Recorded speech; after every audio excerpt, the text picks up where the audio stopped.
It began with the sea, cold, black, and endless, a mirror for the kind of darkness that only men at war ever truly meet.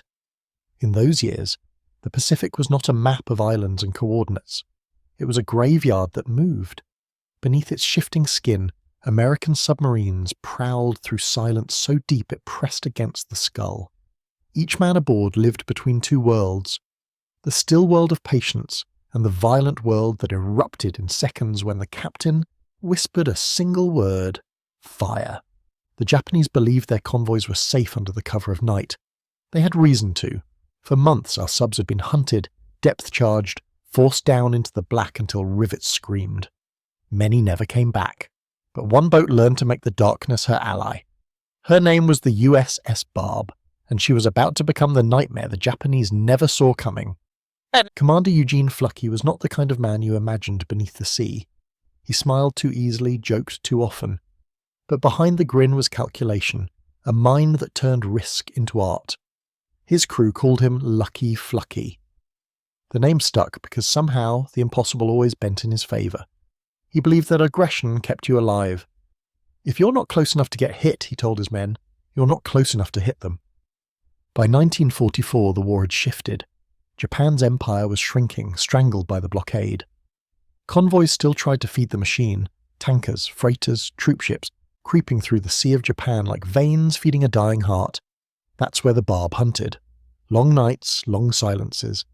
The men slept beside torpedoes that sweated cold oil. The air was always damp, thick with diesel and fear. They joked quietly to keep madness away, but everyone listened to the same sound, the sonar ping, the pulse of survival. Fluckey believed in movement. If they can't predict you, they can't kill you. The Barb was never still. She cut across patrol zones faster than orders allowed, threading through minefields, pushing into waters no American sub had ever entered. Each time she returned to base at Midway or Pearl, the hull carried new scars. Each time the crew carried stories the brass barely believed. The legend began one January night in 1945. The Japanese called the waters north of Taiwan safe, guarded by destroyers, ringed with patrol planes. Fluckey called it opportunity. He studied the charts until dawn, tracing lines with a grease pencil, then gathered his crew. "Tonight," he said softly, "we go hunting for history." They surfaced under moonlight, a thin sickle of silver on an ocean that looked like polished glass. Radar showed blips, 11 ships in formation. A convoy, the kind Japan could no longer afford to lose. Fluckey's eyes narrowed. "Set course 085, he ordered. "Battle stations, torpedo." Every man moved without a word. The sub dropped toward periscope depth. Inside, red lights bathed faces the colour of clay. The helmsman's hands trembled slightly on the wheel. "Steady," Fluckey said. Outside, the enemy drew closer, still unaware. Through the periscope he saw shadows, tankers, transports, a destroyer cutting lazy arcs across their bows. They had no zigzag pattern, no air cover. Overconfident. Perfect. He chose 4 targets. 2 tankers, 1 freighter, 1 escort. "Open outer doors 1 through 4, valves hissed. The air thickened with sweat. "Range, 1,500 yards. Fire 1, fire 2. The boat jolted slightly. The torpedoes slid into the dark. Fire 3, fire 4. 4 silver phantoms vanished into eternity. Time stopped. The only sound was the hiss of compressed air and the distant whine of propellers. Then thunder. 1, 2, 3 explosions rolled across the sea like drums of judgment. Through the scope, Fluckey saw fire blossom across the convoy. Tankers broke apart, vomiting flame. The destroyer swung in panic, depth charges dropping too soon. "Down periscope! Dive to 150 feet!" The Barb tilted, sliding into the black. Above, chaos. For hours they played the dead man's game, Lee.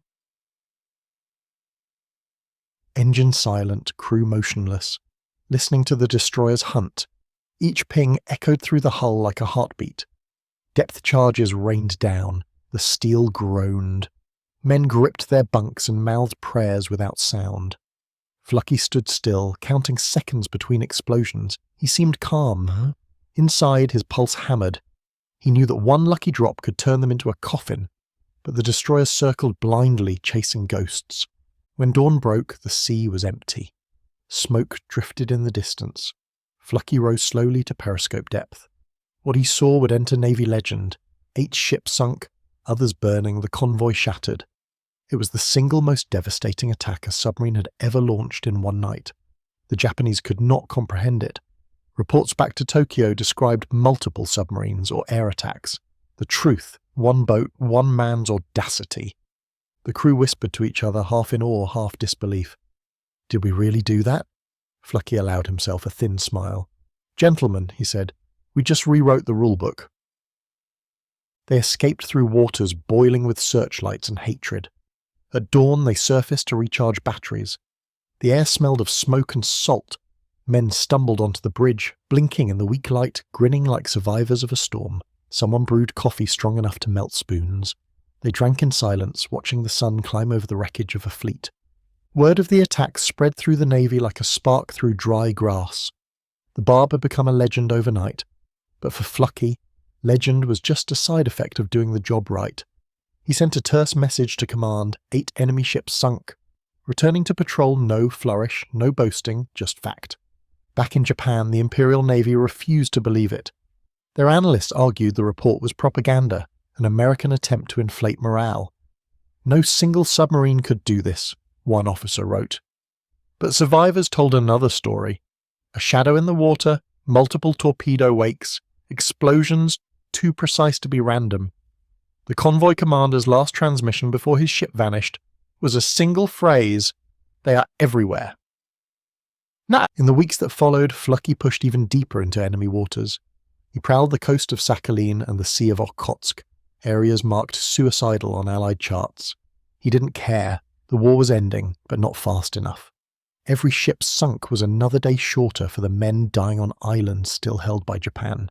Life aboard the Barb became rhythm. 6 hours on watch, 6 off. The crew moved like a single organism. Efficient, exhausted, bound by invisible trust. When they surfaced, they breathed diesel fumes like air. When they dove, they measured their lives in ping intervals.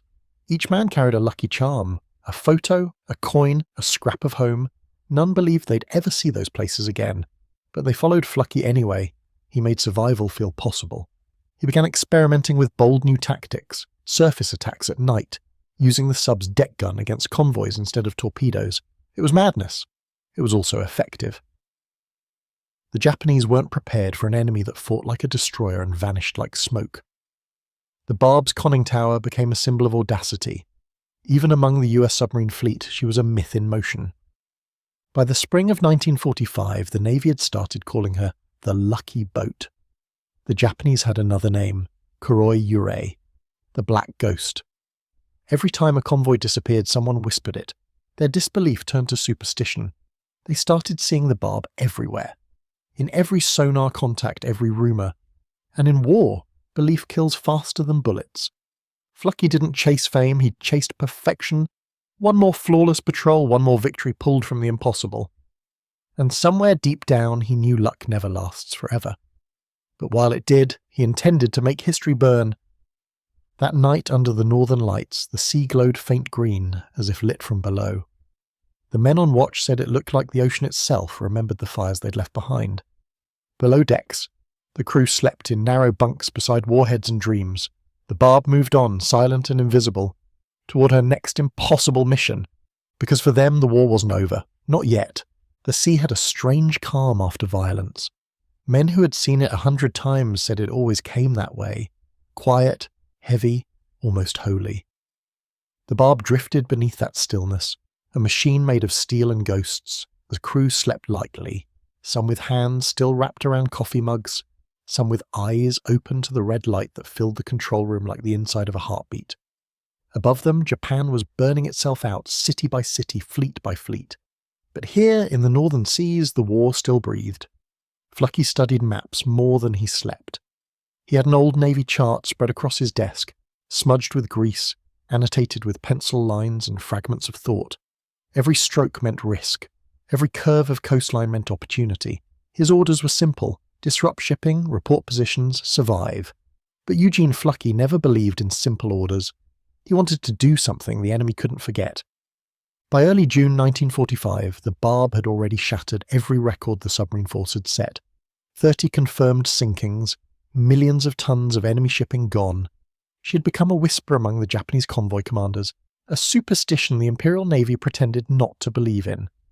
And yet, when another tanker failed to arrive, when another radio call ended in static, everyone knew who to blame.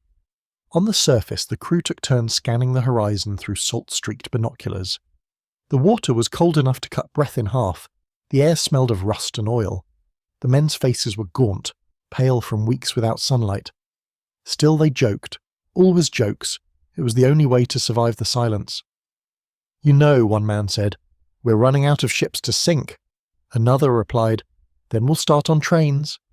Everyone laughed. No one realized yet that the joke would become prophecy. They were heading north toward the Sea of Okhotsk, where few American submarines dared to go. The region was ringed with mines, shallow waters, unpredictable currents. Even sonar couldn't be trusted. The echo returned lies. But that's where Fluckey wanted to be. If it's dangerous, he told his crew, it's where the enemy doesn't look. That was how he thought, not in lines of defence, but in gaps of imagination. They slipped past the Kuril Islands under heavy fog. The air was so thick that the sea seemed to swallow the horizon. Each man moved carefully, quietly, as if noise alone could wake the world. The radar antenna swept in slow circles above them, searching for what couldn't be seen. Days passed in a blur of watches, coffee, and the constant hum of the engines. The sound became a lullaby, one that promised safety until it didn't. The first convoy they found was small, 3 freighters, 1 escort destroyer, ploughing through grey waves with the arrogance of routine. Fluckey surfaced just after midnight. The sea was calm, moonless. He stood on the conning tower, wind tearing at his cap, eyes narrowed against salt spray. "Range," he called down, 3,000 yards. "Steady bearing, son." He took one long breath. "Fire one." The torpedo hissed away into the dark, followed by 2 more. 30 seconds of silence. Then, fire. Sudden and absolute. A freighter erupted into orange light, its cargo of fuel lighting the sky. The destroyer turned toward them, guns flashing. But the Barb was already gone, diving into the black. The ocean closed like a curtain behind her. That attack was textbook, perfect, almost routine. But for Fluckey, routine meant boredom, and boredom was the enemy of invention.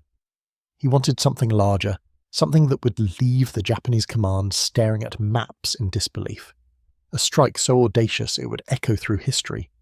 And in late July 1945, as the Barb patrolled off the coast of Hokkaido, opportunity found him. They had been running submerged for nearly 20 hours when sonar picked up the faint rhythm of a propeller. Then another. Then another. A convoy, large, slow, vulnerable, heading south. Fluckey's eyes lit up. "Battle stations," he said softly. The crew moved like men in a dream they'd dreamed too many times before. The sub rose to periscope depth. Through the lens, the world appeared as pale silhouettes. Merchant ships, tankers, escorts, all moving in line like targets drawn on paper. Fluckey took aim. "Open outer doors 1 through 6. The tension was electric. Men held their breath as the captain whispered the words that turned steel into destiny. "Fire 1. Fire 2. Fire 3. The seconds between launch and impact were eternity. Then the sea exploded. One tanker, split in half, another burst into flame, oil slicks spreading like dark wings. The convoy disintegrated. The destroyers panicked, firing at phantom wakes. The Barb dove, running silent. When they surfaced hours later, the horizon was still glowing from the fires of ships that would never reach port. In Tokyo, the reports came through fragmented, contradictory, impossible. Multiple submarines sighted. Air attacks suspected. Casualties severe. No one could comprehend that one American submarine, a single steel tube manned by 80 tired men, had erased an entire convoy in one night. The Admiralty dismissed it as Allied exaggeration. But the sailors who survived told another story. Torpedoes from nowhere, explosions perfectly timed, and the flash of a submarine cresting the waves before vanishing back into myth. They called it the Demon of the North. For the Barb, the success came with a strange quiet. The crew felt pride, yes, but also something else. A sense that they'd crossed into legend and left ordinary war behind. They'd sunk everything worth sinking. What was left? When you've already achieved the impossible, what's next? The answer came from Fluckey himself, standing at the chart table one sleepless night. His finger traced the Japanese coastline, the northernmost island of Hokkaido. There, along the shore, ran a supply railway feeding factories and airfields. "Gentlemen," he said, "they think they're safe on land." "Let's prove them wrong." The crew laughed. It sounded like madness. A submarine attack on a train. It had never been done, never even been imagined. But Fluckey wasn't joking. "We'll land a team," he said. "Plant demolition charges on the tracks, and when the next train comes—" He didn't finish the sentence. He didn't need to. Planning took days. They studied tidal charts, moon cycles, patrol patterns. The coast was dangerous. Shallow reefs, strong currents, cliffs. One mistake and the Barb would be stranded within sight of enemy searchlights. But the more impossible it seemed, the more Fluckey smiled. "If the Japanese won't believe it," he said, "then it's worth doing." The chosen men, 8 volunteers, prepared their gear in silence. They carried no rifles, only pistols and explosives. If caught, they wouldn't be taken prisoner. The captain made that clear. "You're on your own once you hit that beach," he told them. "If you don't come back, we'll blow the charges anyway." The men nodded. No one backed out. On the night of July 22nd, 1945, the Barb surfaced off Hokkaido's coast. The air was cold, the sky streaked with faint aurora. The engines idled quietly as the crew launched a small rubber raft. The saboteurs paddled towards the shore, their oars soundless against the sea. From the deck others watched, silent shapes against the starlight, holding their breath as the raft disappeared into darkness. For nearly 2 hours nothing moved. The submarine waited, engines ready, eyes fixed on the shoreline. Then a faint signal, a flicker of flashlight from the beach. They had made it. Fluckey exhaled slowly. "Now we wait." On land, the team worked quickly. They crept through grass slick with dew, hearts pounding with every distant bark of a dog. The railway gleamed faintly in the starlight. They placed the explosives carefully, wiring them to a pressure switch hidden beneath the rail. One man whispered, "What if the train doesn't come?" The leader grinned. "Then we'll build one." They retreated to the dunes, lay flat and waited. The minutes stretched. Then faintly at first they heard it, the low rumble of steel wheels, the growing vibration of something massive approaching. The sound grew until it filled the night. The men tensed. The first car reached the trigger. A flash of white light split the darkness. The explosion lifted the locomotive clean off the tracks, fire curling into the sky. The blast shattered windows half a mile away.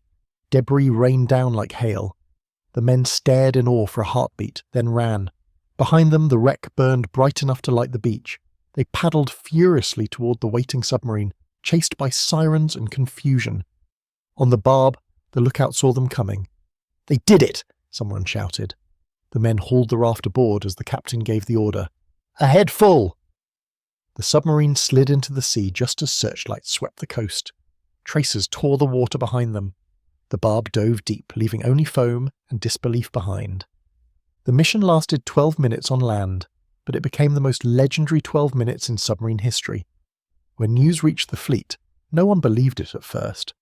A submarine had destroyed a train, the first and only ground combat action on Japanese soil by the US Navy. Even command thought it a prank until photographs confirmed the wreck. In Tokyo, the reports again made no sense. Attack from the sea, unknown number of enemy commandos, railway destroyed. The officers argued it couldn't be Americans. No submarine could approach that coast undetected. Yet the wreckage was undeniable. The Japanese called it a miracle of destruction. The Americans called it the Barb's last patrol. Fluckey didn't celebrate. He gathered his men, looked at their exhausted faces, and said simply, "You've done enough." The war was almost over. There were rumours of a new weapon, something that would end everything at once. But for now, in the dark halls of the Barb, the men only knew they had made history. When they surfaced the next morning, the ocean was calm. Smoke still drifted from the coastline miles behind them. The captain stood on the bridge, the wind tugging at his uniform, and whispered to no one in particular, "They'll never believe this." And he was right. Dawn came slow over the Sea of Japan, pale and empty. For the first time in months, the ocean looked peaceful. The Barb ran, surfaced in low grey light, its deck still wet with salt and memory. The men gathered around the conning tower, faces drawn but alive. Behind them, miles to the west, a pillar of smoke still stained the horizon. What remained of the train they'd erased from the map? It had been an impossible mission, a midnight fever dream turned real. Now, as sunlight crept across the waves, it felt almost unreal, as though the ocean itself had conjured it. Commander Fluckey stood with one hand on the rail, binoculars hanging from his neck. He hadn't slept. None of them had. He just kept scanning the horizon, perhaps to be sure it wasn't some trick, that the sea hadn't decided to reclaim them after all. He turned to his crew finally, a faint smile touching his mouth. "Gentlemen," he said, "that's the first and last time you'll ever see a submarine sink a train." They laughed quietly, exhausted, the sound swallowed by wind. Below deck, men were already typing up the patrol report, details that would sound impossible even on paper. Landed sabotage team on Japanese coast. Charges detonated successfully. One train destroyed a single line in an official record, but to the 80 men aboard, it was the echo of something far larger, proof that their small steel world could still shake an empire. They spent the next days patrolling north again, staying clear of enemy aircraft and hunting stragglers. But the ocean gave them only silence. Japan's navy was gone, its merchant fleet in ruins. The empire had been starved from within. There were no more convoys left to find, only debris and oil slicks. For the first time, the Barb had no enemies to fight. The crew felt it in the stillness, victory creeping in quietly, without celebration, like dawn through fog. Messages from command began to change, less about targets, more about peace talks, rumours of something called unconditional surrender. They didn't believe it at first. After so many years of fighting, peace sounded like fiction. Still, the tone of the war had shifted. Even the sea seemed to know it was almost over. In Tokyo, disbelief turned to confusion. The reports of the coastal sabotage made their way through channels until they reached the Home Ministry. Investigators were sent to Hokkaido. What they found defied every expectation. Twisted tracks, a destroyed locomotive, fragments of an explosive charge unlike anything they'd seen before. Locals swore they saw a submarine offshore that night, but to Japanese command the claim was absurd. An American submarine cannot approach that coast, one report insisted. It is shallow water. It is impossible, yet the wreckage told its own story. In time, captured Japanese officers would confirm that the attack had thrown the region into chaos. Train schedules were halted for days. Supply routes were rerouted south. It wasn't the damage that mattered, it was the disbelief. A single act of audacity had shaken the illusion of safety that Japan had clung to for years. The empire had built walls of pride around itself, and in one night, a submarine had blown a hole straight through them. Back on the Barb, the men received word of their next destination. Home. Pearl Harbor first, then the mainland. It felt strange to think about. Home had become a myth, a place that existed only in photographs taped above bunks. Still, as they turned south, a quiet energy ran through the crew, a kind of weightless relief. The war was ending, and somehow they had survived it. As they made the long journey back, the ocean began to thaw into summer. Flying fish skimmed the waves. The sunset stretched forever. The men started to talk about life after war, not with conviction, but with the fragile hope of men afraid to jinx it. Some wanted to work in shipyards, some to disappear inland, some just wanted to sleep without alarms. Fluckey said little. He spent most evenings on the bridge, watching the horizon, his hands resting lightly on the periscope housing. His eyes seemed older now, not tired but reflective. He'd carried them all through hell and somehow brought them back whole. The weight of that kind of luck is heavy. When they reached Pearl, a small crowd was waiting, officers, mechanics, war correspondents with cameras. The Barb surfaced like a survivor from myth, her paint blistered from salt, her flag torn by wind. The men lined the deck, thin and sunburned, eyes blinking in bright daylight. Someone cheered, but mostly it was silence, the kind of silence reserved for miracles. Admiral Lockwood himself came aboard to shake Fluckey's hand. "You've done what no one thought possible," he said. The crew grinned, proud but embarrassed. They were sailors, not celebrities. The captain only shrugged. "We just kept moving forward," he said. "That's all we ever did." Back in Japan, the disbelief still lingered. Japanese intelligence tried to piece together the mystery submarine's identity. They intercepted fragments of US radio chatter, cross-checked positions, and finally concluded that it must have been the Barb. Even then, they didn't accept it fully. A single submarine could not accomplish such destruction, the report concluded. Perhaps it was divine punishment. To the Imperial Navy, that explanation made more sense than the truth. A few weeks later, the world changed forever. Hiroshima, Nagasaki, the bombs that ended everything. The men of the Barb were still in port when they heard the news. They stood on deck, silent, staring at the radio as if waiting for the world to take the words back. Victory felt different now, heavier, quieter. The ocean outside the harbour shimmered in sunlight, unchanged, eternal, as though mocking the idea that man could end anything so absolute as war. When Japan surrendered, Pearl Harbor erupted in noise, ships blowing whistles, planes firing flares, men laughing, crying, shouting into the wind. On the Barb, the celebration was smaller. A few cheers, a few embraces, then silence again. They had fought too long, lost too much to find joy in the end, but deep down, each man felt the same thing: gratitude. Against all odds, they had lived. Fluckey stood on the bridge one last time, watching the harbour fill with ships and sunlight. "The war's over," someone said behind him. He nodded slowly. "Maybe for the world," he replied. "Not for the sea." He looked out over the waves, the faint line where sky met water. The sea never forgets. When they returned to the mainland, they were greeted as heroes. Newspapers called them the most successful submarine crew in American history. Photographers crowded the dock, reporters shouted questions. "How did you do it? What was it like?" Fluckey smiled politely but said little. He didn't talk about fear or the smell of diesel, or the way the hull groaned under pressure like a living thing. Those details belonged to the men who had lived them. To the public, the story was victory. To the crew, it was survival. One by one, the men left the Barb, stepping down onto dry land that felt foreign beneath their boots. The Navy offered them medals, promotions, parades.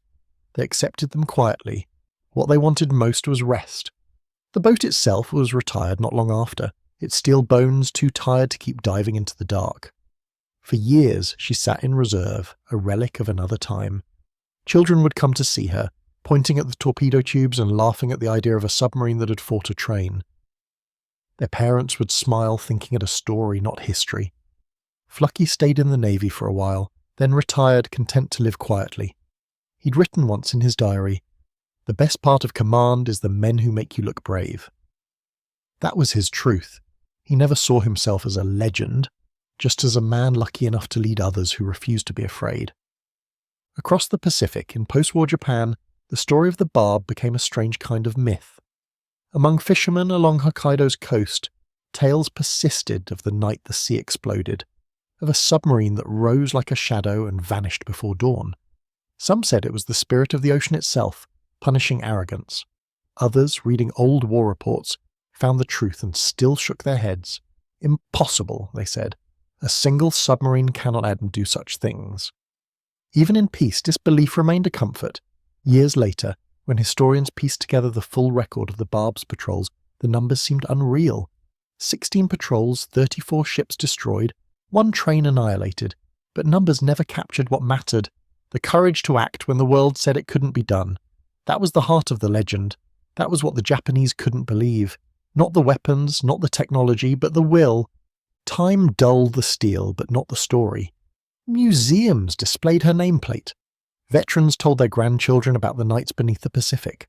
And always, when they reached the part about the convoy, the explosions, the train, the disbelief, they paused, as if even they still couldn't quite believe it themselves. The ocean held its silence. Somewhere out there, beneath the waves that once hid them, the ghosts of that submarine still drifted, unseen, unheard, waiting for the next generation to listen. The sea forgets nothing. Long after the maps are redrawn and the medals tarnish, it remembers every sound: the whisper of a torpedo's wake, the echo of laughter below decks, the creak of steel bending under pressure. When the war ended, the Pacific did what it had always done. It swallowed the noise, kept the memories, and went quiet again. But for those who had lived inside its silence, that quiet was never peace. It was memory, heavy, endless, patient. Eugene Fluckey returned home a hero. The papers called him the Navy's daredevil, the man who sank a fleet in one night. They printed his grin on front pages, recited his record as if it were a myth, newly discovered. He accepted it with humility, deflecting praise toward his crew. "I had 80 men braver than I'll ever be," he told reporters. "I just happened to be the one giving orders." Behind the smiles and handshakes, though, was that same watchful calm that had carried him through the war, the awareness that luck and courage share the same edge. In Wisconsin, where the air smelled of grass instead of salt, he sometimes woke before dawn and listened to the wind through the trees, mistaking it for the low hum of diesel engines. It's hard to come back from a world where every heartbeat counts toward survival. The land was solid, yes, but too still. The ground didn't move, didn't sing. He missed the sound of the sea on the hull, the pulse of the sonar that marked another day lived. Most of all, he missed his men, those faces he'd seen lit only by red lamps and the brief flash of gunfire. The crew of the Barb scattered across the country. Some stayed in the service, some found quiet corners of the world. Letters passed between them for years, short and simple. "You still breathing? You still dreaming of salt water?" They met again sometimes, grey-haired and slower, gathering in VFW halls where the smell of coffee replaced diesel fuel. The stories always began the same way. "You remember that night off Hokkaido?" And the room would go silent, the air thick with memory. Then they'd laugh, as if to chase away the ghosts that followed every sailor home. For the Japanese survivors, the memory cut differently. Some became fishermen, others mechanics in the cities that rose from ashes. A few kept diaries hidden in drawers, pages yellowed by decades of humidity. In those pages, the disbelief still lived. "We were told the seas near Hokkaido were safe," one wrote, "but the sea has no side. It listens to no empire."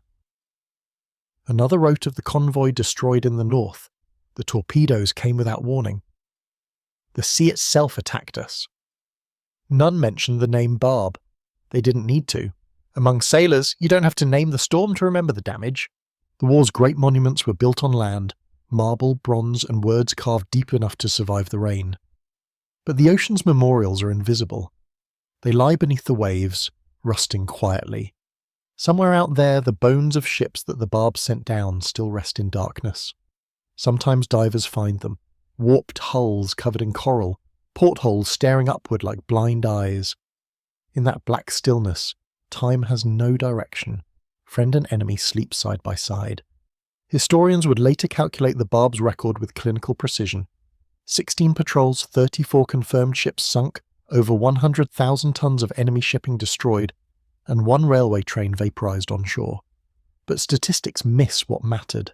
The Barb's greatest weapon wasn't torpedoes, it was imagination, the refusal to believe in impossible. That was what the Japanese could never grasp. They measured power in steel and numbers, the Americans measured it in nerve. Fluckey's Medal of Honor citation mentioned extraordinary heroism, but those words too felt small. Heroism is what others see from the outside. Inside, it's mostly fear you refuse to obey. The captain understood that. When asked once how he managed to lead men into such danger, he smiled. "I just made sure they believed in each other more than they feared the dark." He lived long enough to see his story turned into textbooks and documentaries, each one trying to capture the impossible night when a single submarine rewrote naval warfare. He watched quietly, proud but uneasy. The storytellers made it sound clean. Angles, tactics, explosions. They left out the smell of oil and sweat, the silence after a torpedo struck, the tiny sounds of men remembering how close death can sit beside courage. But perhaps that's how it should be. Some truths are too heavy to carry into peace. In Japan, decades later, a fisherman's son found a piece of twisted rail half buried near Namuro. It was blackened, rusted, cut clean through. His father told him the old story, how, in the final days of the war, the sea had risen up and destroyed a train. The boy laughed, thinking it a legend. "No submarine can attack the land," he said. His father looked at the rail and shook his head. "That's what they said back then too." By the 1980s, the surviving crew of the Barb held a reunion on the anniversary of their last patrol.